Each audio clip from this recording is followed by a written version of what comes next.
One race from the same place that make the same trip on the same ship. So we must push one common intention. It's for a better life in the region for we women and we children. That must be the ambition of the Caribbean and the Caribbean and the Caribbean.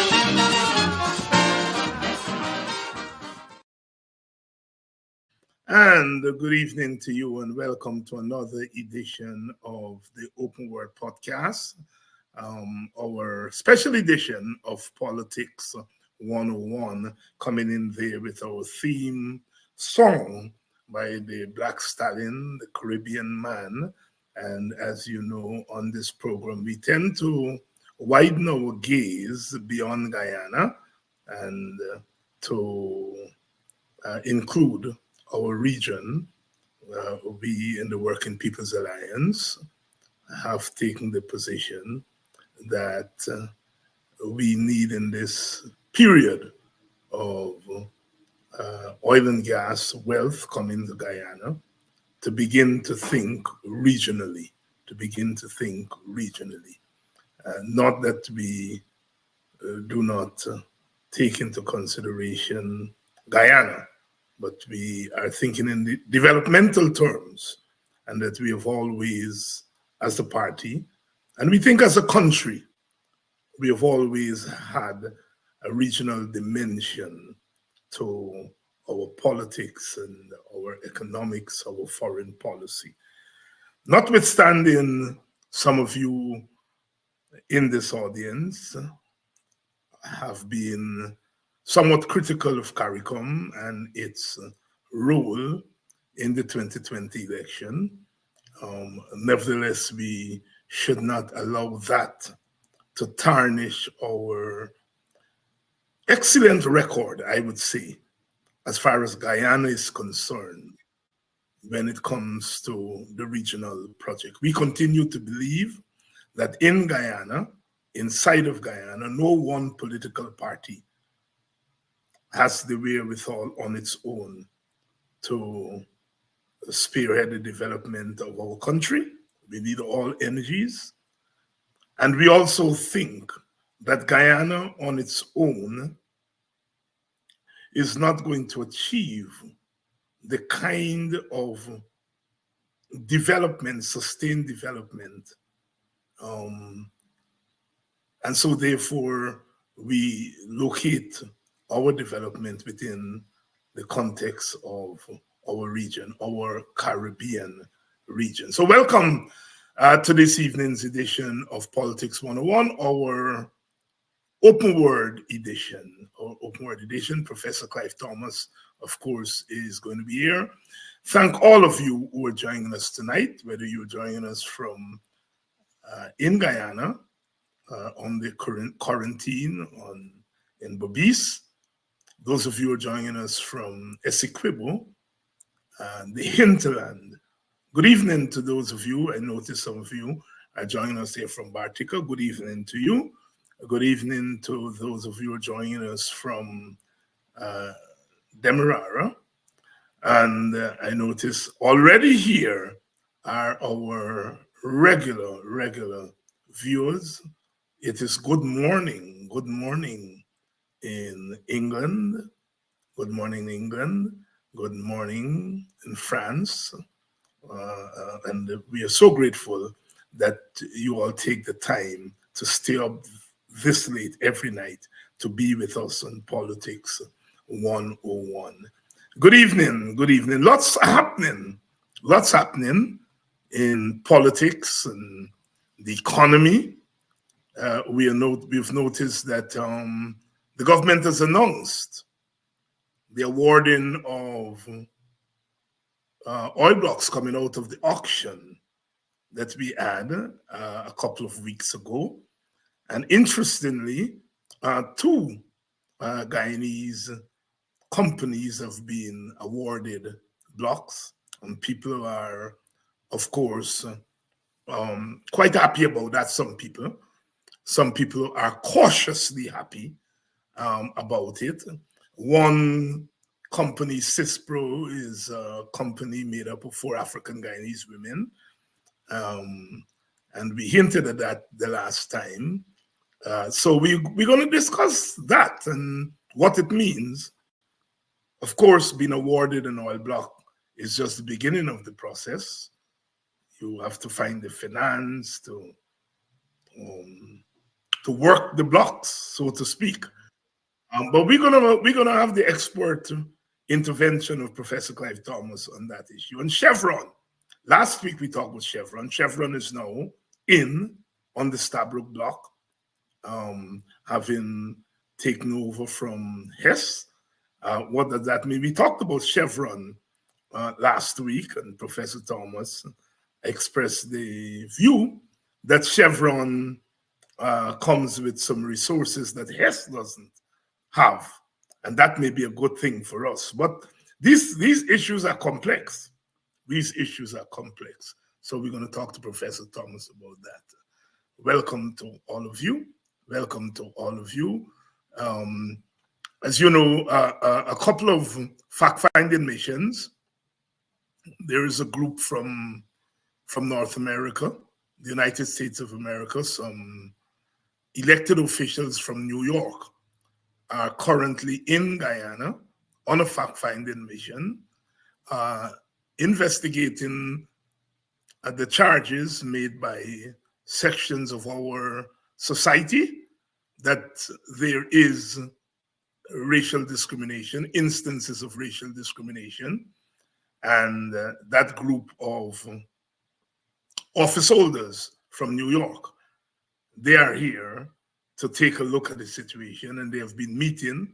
They met with the government, they met with opposition, I think. And then another mission is coming, I think, on the 13th of November. And this is a mission coming out mostly from Atlanta. It includes African-American business people, ex-elected officials, and they are coming also to look at the situation in Guyana regarding the charges of discrimination. So there's some movement on that front. We're going to get Professor Thomas to give a comment or two on those issues. But I think we are all ready. Welcome to all of you. I did forget to greet those of you who are joining us from Suriname and French Guyana. Good evening to you, and welcome to our open word edition of Politics 101. Let's bring in Professor Clive Thomas and start the conversation. Professor Thomas, good evening. Good evening, David. And I began the program by talking a little bit about the auction and the awarding of blocks to several companies, and 2 of those companies seem to be Guyanese-owned companies. One is a company that comprises. We're getting some feedback from you there, Professor. I don't know. I don't have any feedback. Yes. Anyhow, comprising 4 women, four African Guyanese women, and I think the other one is a Guyanese based overseas. What do you make of the awarding of these blocks to Guyanese? Well, I think that on the face of it, we have to be happy that Guyanese did get a chance to take and claim ownership in some of the blocks. But I feel also, before we go there, that I should mention that I'm quite disappointed that actually nobody from the Caribbean region, the CARICOM region, submitted a bid. And we have, coming out of Trinidad and Tobago, a long experience of business people involved in oil and gas. So that took me as a bit of a surprise. And I think it's not a very good sign that we could find nobody in this region that would participate in the bids. Of course, in the wider region, Petrobras, the Brazilian firm, did participate in other groups. But the CARICOM region had no bidders as far as I can tell. Any speculation as to why? Why not? Well, maybe they don't. No, I can't. I don't have a specific speculation.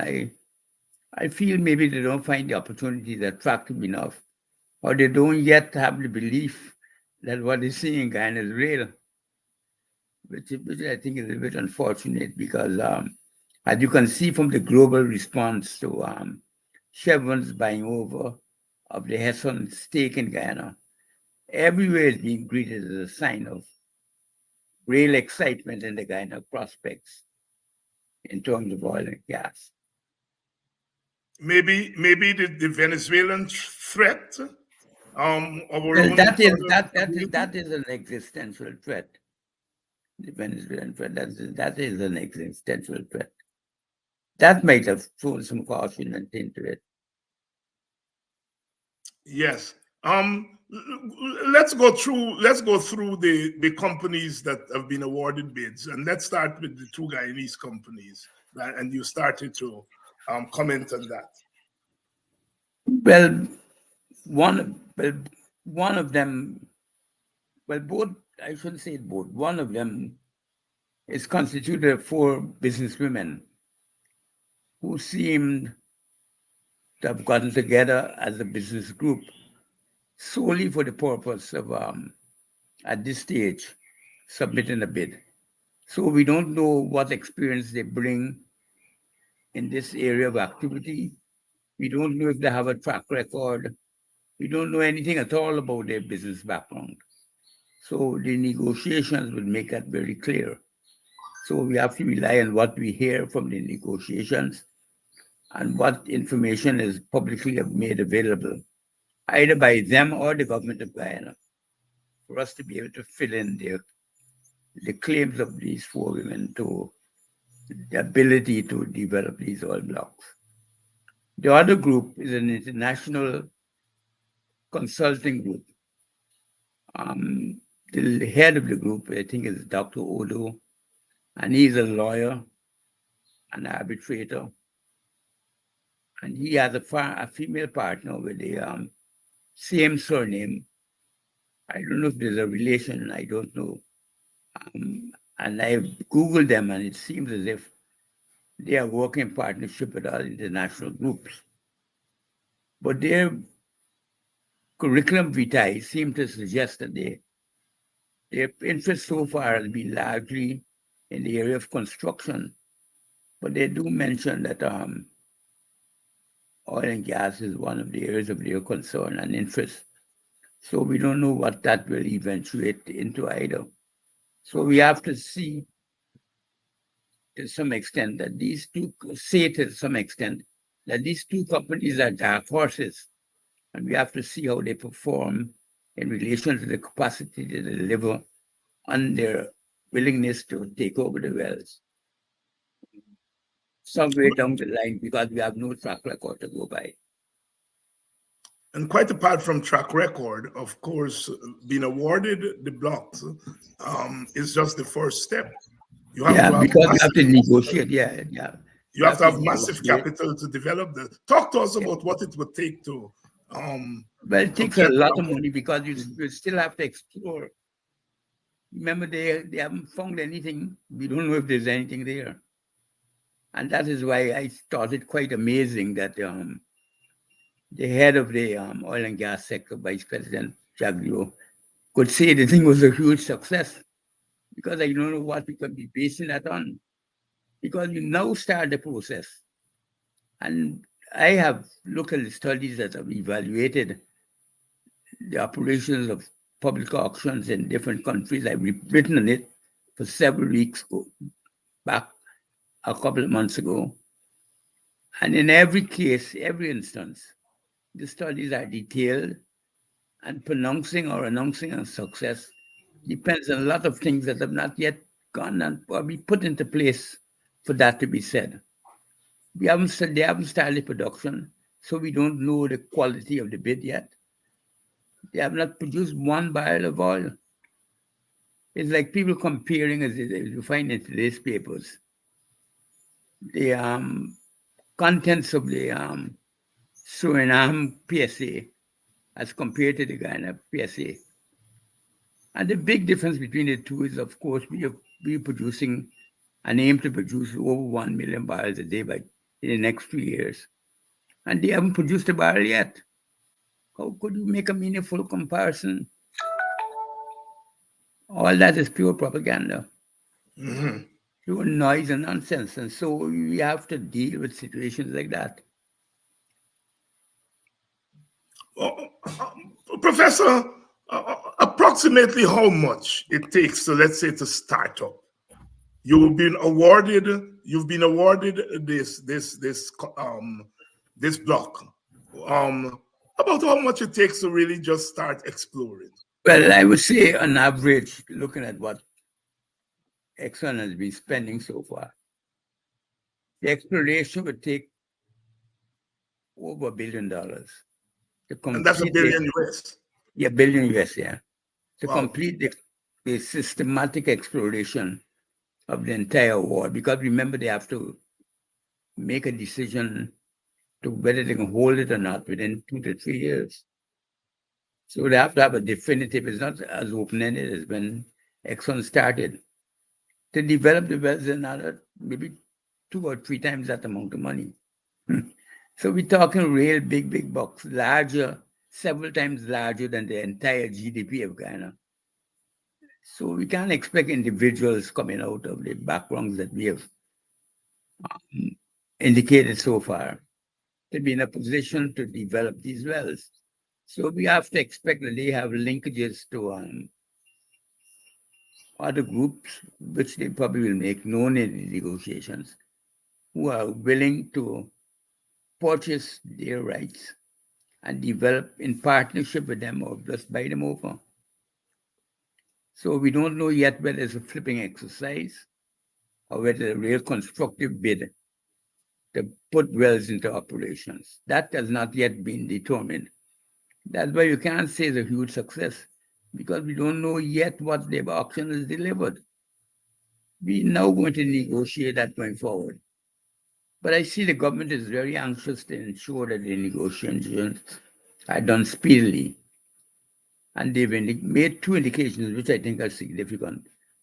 One is that they hope to speed it up. So they'll be setting a deadline of the end of October in their last writings that I read in the press. The end of October? Is where we are now. Yeah. You won't believe that, and that is now.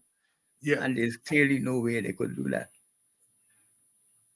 So clearly, Professor, the government is more interested in political mileage from this announcement. Well, they want to sell success, that they have succeeded. That is an important part of their platform. So, and then, of course, a lot of the other details are pure humbug to them. A pure humbug. And of course, the fact that the 4 women are 4 African Guyanese women. Is important. The other form. And the other two people in the other form are also African Guyanese. African Guyanese. And I did mention in my introduction 2 fact-finding missions coming here this month to investigate racial discrimination in contracts and so forth. Is there some kind of connection there, you think? I don't know. I don't know how Machiavellian these people can be. I don't know. I really can't say that was the purpose. But certainly it gives good publicity to any government to be able to include Guyanese in the offers. But we have to remember that they're just offers. They're just offers. We're now going into substantive discussion. And where that discussion will lead and what it will lead to will be part of a study to come. It's not been appraised yet, so you can't claim success. And it bothers me that people can be started to claim success already. Shows how short-sighted and how manipulative the whole bidding structure and the block auctions processes seen by those people who have advised it. It makes me lose confidence in them. There you go. Some of you have been saying that Professor Thomas tends to be very cautious, and I can tell you that as someone who has been around Professor Thomas going way back in the 1970s when I was a boy. Yes, he is cautious, but he's saying here today that, given what he has seen in the last couple of days coming out of the government as it regards it, there's not much confidence there. He's beginning to lose confidence. And sometimes there are those of us who go straight to the door, and then there are the rest of us who go around the door. And both approaches are important. But you see, sometimes when you wait back and you give the government the benefit of the doubt, and then they choke themselves. And you get a better chance, I think, to really point out and lay out the real objective of the government. And I want to thank those of you who have noticed that Professor Thomas, politics continue to be extremely important for any state, but more so for petro states. And we have talked about how politics can negatively or positively impact on the process. And in Guyana, are we over-politicizing at the level of the government? And I may be asking you to speculate because we're still in relatively early days. But do we run the risk of over-politicizing the oil and gas sector? No, I don't think we can, because it is so disproportionate to the rest of the economy and what is happening there. And disproportionate in its absolute magnitude. I mean, the rates of growth in that sector is high double digits. The rates of growth in the non-oil sector are very low double digits, less than a dozen at any point in time so far. But there we're talking about 30, 40, 50, 60% per annum. So it's a disproportion that is absolutely significant. And therefore it influences the scope and direction of politics far more intensely than any other sector of the economy. Because at the same time, the sugar industry is doing as catastrophically as any other period in time it has been doing. But we don't spend much time on that because that is, to us now, a relatively minor impact compared to the impact that oil and gas, if it were moving at that rate, would have made very evident in the rest of the country. The size of the sugar industry relative to the rest of the economy has absolutely diminished. So the impact on the rest of the economy and the politics and everything of the country is significantly less, although the labor supply and labor usage in the sector remains important. So you're saying because of the enormous growth, it's difficult for the government to ignore it. Yeah. A sheer weight and momentum, the rest of activities make it dominant. Yes, the growth dominant. But the government, as the managers of the economy, that is the most significant variable to them. They have to be sure that they manage that variable, because any sign of success as an economic manager will have to be shown through how that sector grows. And if it does not grow, if it falters, if misdirection becomes the norm, then it really manifests itself in the rest of the economy in a tremendously dramatic way. There can't be any hiding of it. You could put what's happening. So you're saying that a prudent and smart government should not even attempt to over-politicize What's No, happening? because it's there, and the sheer weight makes it political enough. That would be my advice if let's say WP were running a government. I would not try to overemphasize oil and gas, because that is already overemphasized by its absolute size. I would overemphasize what's happening in the rest of the economy, the steps being made to transfer that growth to the rest of the economy. I And got the way you. in which we follow it, to make sure that we are focusing on where it will matter in the long run. And But that is why getting rid of do poverty you is so see this important. government going down that road? Well, the signs are so far that they're not going to go down that road. Right, and I think that's what I was trying to say, that if a government does not have the kind of vision and the kind of sense of oil within the larger economy, it could make the mistakes, serious mistakes. And and as you pointed out, if you were doing it, that's how you would do it. Yeah. I got you. I get you. Let's move a little bit over to Chevron. We talked about the Chevron coming on board in place of Hess last week, and what that would mean for Guyana. Let's explore that a little. We've had another week or so to look at what's happening and think. Is Chevron bringing something to the process that could benefit Guyana? I think that's the question that the are asking. I think so. As the second largest U.S. oil company, measured by size of capitalization, and the ranking of companies vary by the choice of measure. If you measure in terms of employment, you get a different ranking than if you measure by capitalization. If you measure by amount of reserves that they hold, you get a different ranking. But taking the standard one, the one that probably will be most frequently mentioned, given in the market where these firms operate, and given that their capitalization is an indication of their size and strength, Chevron is the number 2 in the United States to the ExxonMobil.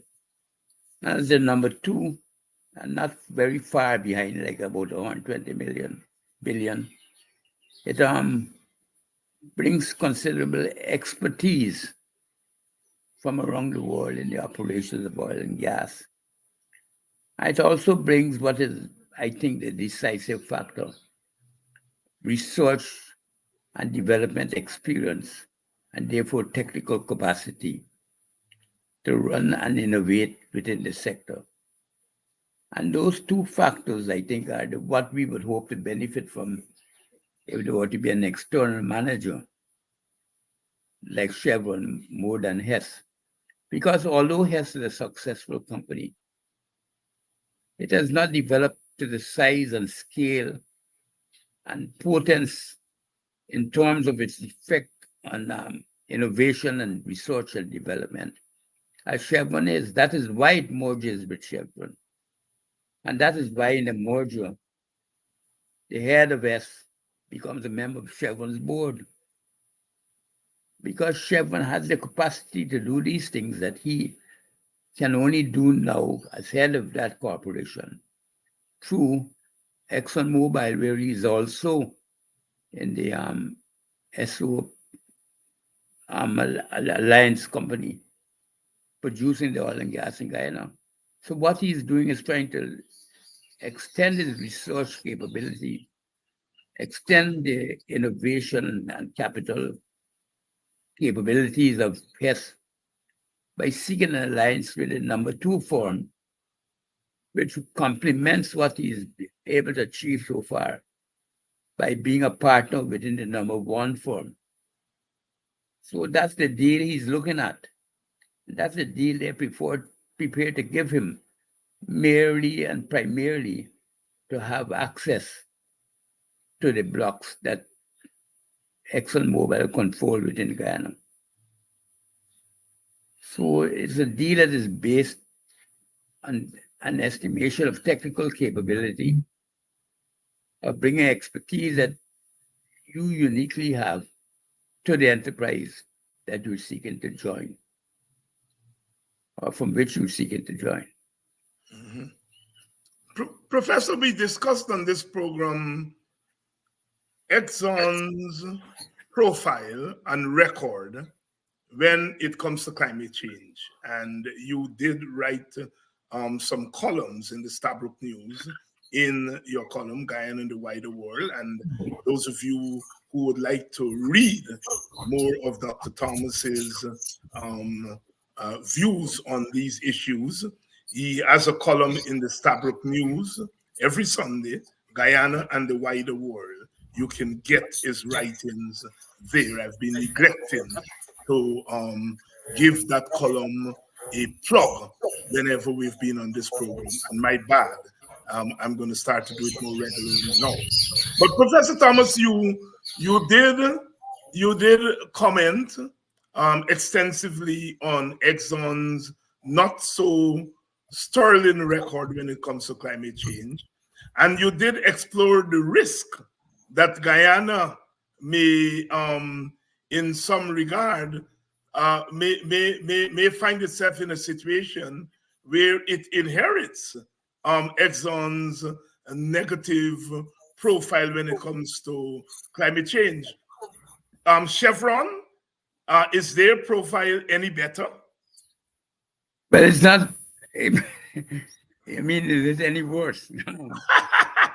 both of all the oil companies have negative profiles because none of them are really anxious or in a position to be willing to concede that the end of oil is in the making. They will not do that because they're absolutely convinced that oil and gas will not end in our lifetimes or in the lifetimes of any generation that they could foresee. They think all of this is talk and bluster, that fundamentally the countries of the world cannot avoid being dependent on oil and gas until that literally absolutely runs out. And for that, they can't see any immediately future prospect.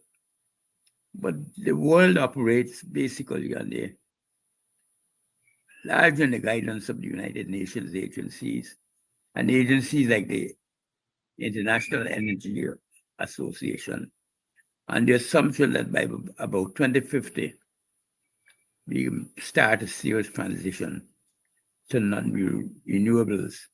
In fact, they expect that by that year, renewable energy will be more in use as a source of energy than oil and gas. I accept it, but I am also understanding enough to realize that that is a speculation and is not by any means a guarantee, because everything that has been happening so far shows the failure of the oil and gas lobby against it to advance significantly. And that is because of the sheer fact that is the price of oil and gas, how it performs is the critical variable. It's not what you wish in terms of the content, in terms of gas emissions, carbon emissions that matters. It's the price at which it is available. And what these companies have, there are a lot of sunk costs. Can you imagine Exxon ever just shutting down Guyana's wells and walking away? They prefer to sell it at 1 cent and make some money and just give it up and close it down. And if they are willing to sell it at 1 cent, which renewable company in the world can buy it at 1 cent, can provide energy at 1 cent? So they'll all be a buy, and they haven't started to cut prices yet. Because what we see now is this oscillation of prices. And in this recent period, like about a month or so, over the last month or 6 weeks, prices have reached the high as 90 something dollars per barrel. And there's no guarantee that this will not replicate itself within at least the next 20 years. And this is happening even as the US has depleted its stockpile of 100 million barrels of gas or of oil in order to pursue the Ukraine war and prevent the price rising to maybe $200 or $300 a barrel. So the prospects of making the price cuts inevitable if we were to press the competition of renewables has not been taken into account. And companies are engaged in several ventures to do other things which are, in the end, maybe more emissions be producing than reducing. Mm-hmm. Like the electric cars and the use of batteries and the rare earth minerals that you have to mine to make these batteries. All those things emit carbon, and they can end up being less carbon free than you might think when you look at the entire supply chain of how these instruments of these vehicles are being produced. As we multiply every day our use of, let's say, the ordinary telephone, there's no more intense carbon emission instrument in the world than a telephone, a smart telephone. Mm-hmm. You can imagine anybody giving that up now? And you sell them an old-fashioned microphone and they can buy it. That don't rely on smart technology. So we've locked into a situation where this will continue. And the oil and gas people haven't played the biggest card, which is the price card. So even though I expect in the next 50, by 2050, we start to show signs of decline, I would never seek to forecast the end of gas and oil. Remember, history is littered with many, many economists that have predicted the end of oil and gas. Yes, Yes. Going back right to the 1920s, people were predicting every 10 years is the last decade of oil and gas. I remember when I was going to college, when the price of oil was kept under $10 a barrel to keep the Middle Eastern powers or the Middle Eastern countries under control of the US. Everybody said the oil and gas era will finish before my university finished. That was the expectation. My studies finished. Yeah. Half a century on, the price of oil is more than 6 times what it was then. Professor, I want us to discuss an issue that I've neglected to bring to your attention for discussion before. And that is the role that these companies play in helping social development in Guyana, outside of the government, in terms of contribution towards certain causes in the country. Are oil companies known to do that kind of? Yes, they are. They are. They are. And what's the record of? It comes under the name of corporate contributions to Yes. social development. Then. Yes. Have these companies, is there any evidence that Exxon, for example, is engaged in that kind of work? I've heard whispers.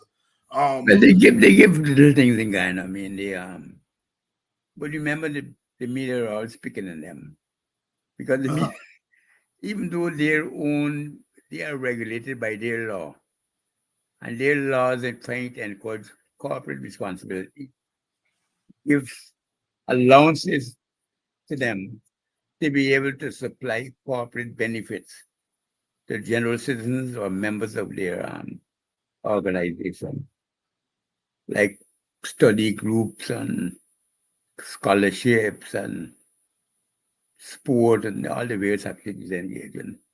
But our media attacks them for doing that. So they probably feel they can't win. But Because Professor, they say the taxpayers are paying for it. yes, And that is yes, true. yes. And I know there's another group of citizens who are wary and who have already raised concerns that these companies may be financing political organizations. Well, that can be also the case, but sometimes that finance is only the counter, and that is the real danger. Uh-huh. You remember, I don't want to say it in case we get legally sued, but there are disputes about the signature payment, remember? Yes, yes, yes. So those payments also take place, and those are technically illegal because neither the company law nor the law of the country permits it. And remember, as we said last week, companies are allowed to avoid taxation, but they're not allowed to evade taxation. Mm-hmm. That is, not to pay taxes that are legally due by committing fraud or hiding the payment.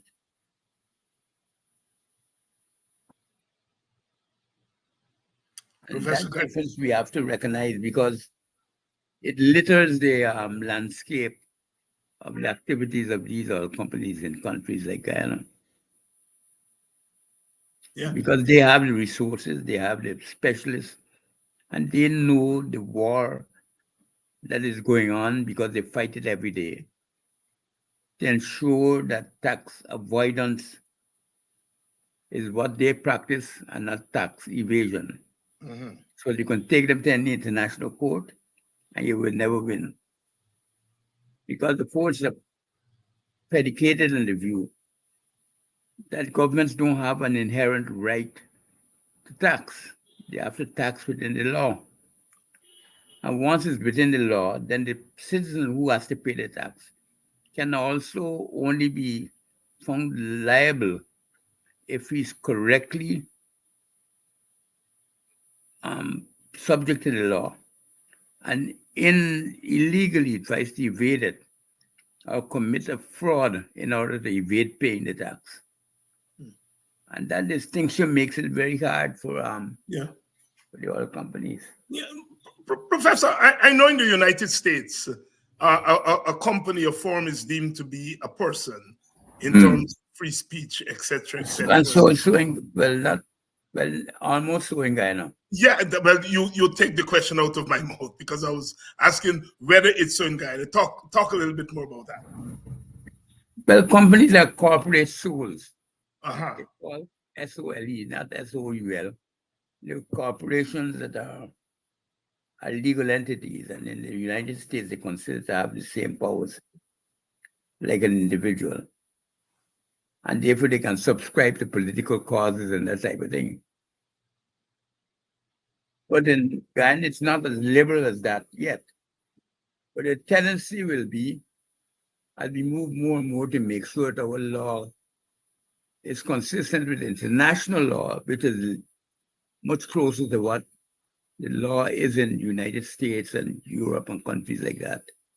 More and more, this will become the law within Guyana. Professor Clive Thomas here, weighing in on a number of subjects, all of them related, as you noticed. I'd like to welcome all of you. Thanks for those of you who have shared the link. It's not too late to share the link and let people know that Politics 101 is on. Professor Clive Thomas is here.